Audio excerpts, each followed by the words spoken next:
So today we're going to talk running gear. Not the most exciting topic in the world, but I've always found these kind of videos quite useful. I've got the Nike Terra Kiger 6. I use these for pretty much any trail run that I do. I've used them for every single ultramarathon I've done. Don't ask me what I was thinking when I bought them from a colour perspective. These are hands down the most colourful thing I own from a clothing perspective. Everything else is black, white and grey, but I must have been drunk or something.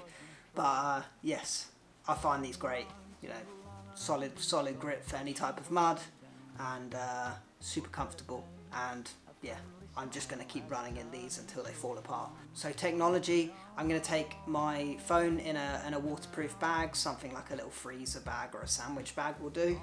I will then take a head torch in case I finish it in the dark. To be honest, I have no idea whether I'm going to finish in the dark, but I will take one anyway, just in case something goes dramatically wrong.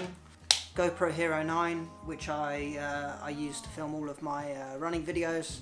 I shoot in 5K. It has crazy big files and they're super hard to edit, but yeah, good quality. I'll take a spare battery and a spare SD card in a plastic case. I've had issues with batteries and SD cards failing in the middle of runs in the past, so don't want it to happen during a race. And then the trusty Garmin, the Garmin Fenix 7X Solar Sapphire. I'll also have the course map loaded onto the watch during the race, just to make sure I'm not going to get lost. No worries about battery or anything with this. Yeah, good watch. Clothing, I've got just a cheap pair of Nike running shorts which I'll run in.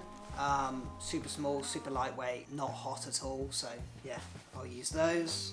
Now from a t-shirt perspective, I'm trying to decide between either a running vest or a running t-shirt. So I've got this super lightweight Nike Trail vest, which is ideal apart from the fact it's black, but I need to figure out whether my running vest that is going to carry my water is going to rub on my shoulders if I don't have a proper t-shirt on.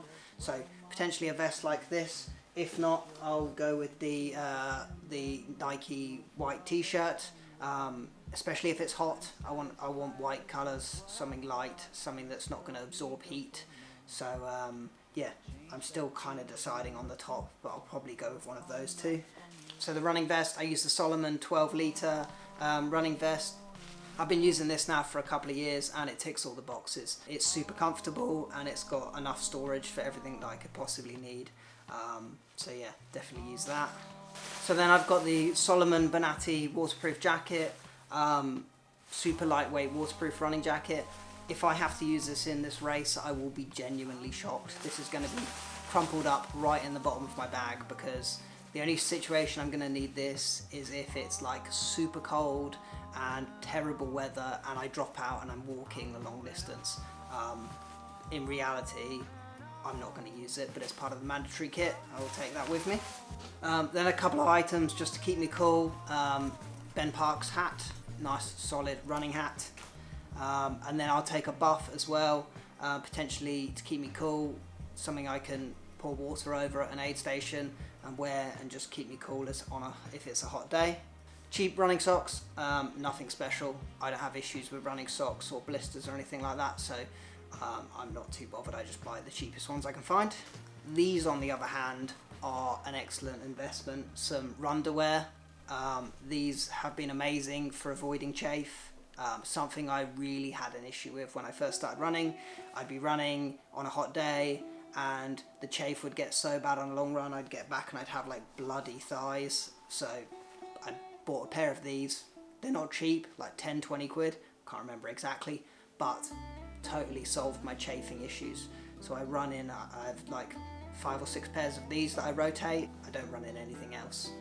Right, then we have some emergency gear. I have a little bag with some first aid stuff, mandatory gear again. Same with the emergency foil blanket. Never had to use one, but yeah, in case. And I always take a packet of tissues. I'll leave it to your imagination what they're for, but yeah, just in case nature calls. Right, now, from a nutrition perspective, I'm going to take 3 of these Salomon Soft Flasks. I bought an extra one in case it's a really hot day. I normally only carry 2, one on each side of the vest, but I've gone with a 3rd one in case it's like a crazy hot day. You know, this race that I'm doing, 100k, it's in July, so it could be mega hot. So I'm going to take a spare one. And in each of these, I'm going to take 3 scoops of Tailwind, some like liquid calories. Yeah, I find that for me, these are really good from a digestive perspective. If I have 3 scoops in each one of these to start the race, that's going to take me quite a long way before I need to start just topping up from aid stations with just water. In addition to the Tailwind, I'll take 6 of these GU energy gels. I use the salted caramel ones. I found them super tasty. I get a bit sick of them by the end of the race, but yeah, they work for me. I'll take one of these every 45 minutes once the Tailwinds run out.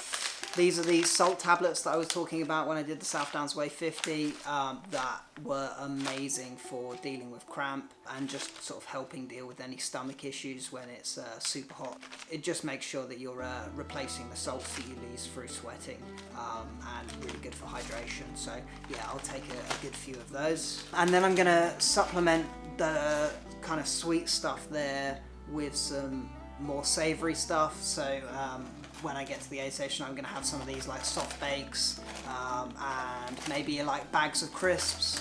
But yeah, we get a drop bag at 50k, so I'll fill it up with both some more Tailwind, some more GU energy gels, but also some other stuff. I think that's what I found on the South Downs Way 50. By the end of it, I was really sick of eating like sweet tasting things. And it's all just getting a bit sickly by the end of the race. So yeah, I'll switch over and have a few things that I could potentially alternate between in the second half of the race. So yeah, that's all my gear. The only things that will really change what I take on the race will be the weather. You know, if it's super hot, I'll probably take extra calories. I'll probably make sure that I've got sun cream on, that I've got white clothing where possible, and I'll focus purely on trying to stay as cool as possible during the race. And the only other thing I'll consider is whether I want a change of clothing at the halfway point. I'm swaying towards probably not, but I might take a few things just in case, like a spare change of socks or something, but yeah, nothing major. But cool, yeah, that was a quick run through of all the things I'm going to take on the race. If you've got any suggestions of things that I should be taking that I've missed, then please do let me know. I found that quite useful in recent videos. So yeah, that's everything I'm going to take. But yeah, hopefully that was useful. I know when I was running my first ultra, watching these types of videos was really useful, but I do not find running gear particularly interesting, which is why I've not gone into much detail on anything. But cool, thanks for watching. Cheers, bye.